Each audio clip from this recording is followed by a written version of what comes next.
পৃথিবী বহুদিন ধরে তেলের দিকে তাকিয়ে থেকেছে, শক্তির উৎস, আধিপত্যের হাতিয়ার, যুদ্ধের অজুহাত। কিন্তু এক নতুন শক্তি চুপচাপ উঠে এসেছে। এমন এক শক্তি যার অভাবে সভ্যতা এক মুহূর্ত টেকে না। এই শক্তির নাম খাদ্য। আজ পৃথিবী প্রশ্ন করছে, তেলকে ছাড়িয়ে কি খাবার হয়ে উঠছে বিশ্বের পরবর্তী কৌশলগত অস্ত্র?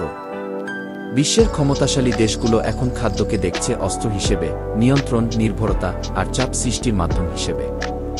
খাদ্য রপ্তানি বন্ধ করে দেওয়া, সীমান্তে শস্য আটকে রাখা, খাদ্য সহায়তাকে কূটনৈতিক চুক্তির সঙ্গে বাধা, সবই হয়ে উঠছে আধুনিক ভূরাজনীতির খেলার অংশ।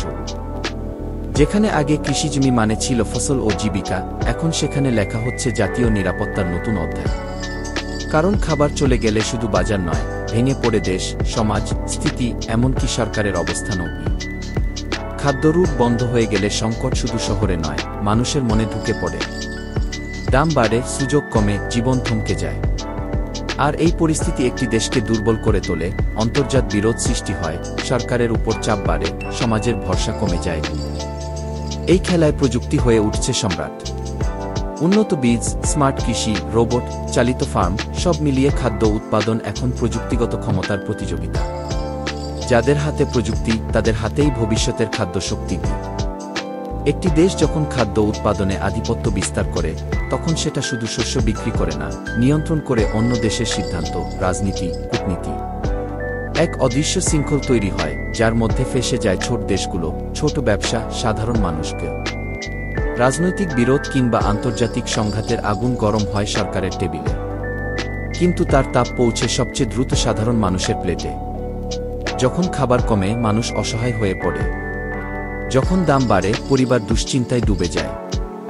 যখন বাজার অস্থির হয়, মানুষ নিজেকে নিরাপদ মনে করে না। কি বিশ্বের বড় বড় সংবাদ মাধ্যম সতর্ক করছে, খাদ্য খেতে আজ আর কেবল কৃষিকাজ চলছে না, চলছে নীরব প্রতিযোগিতা, ক্ষমতার পরীক্ষা, আধিপত্যের লড়াই।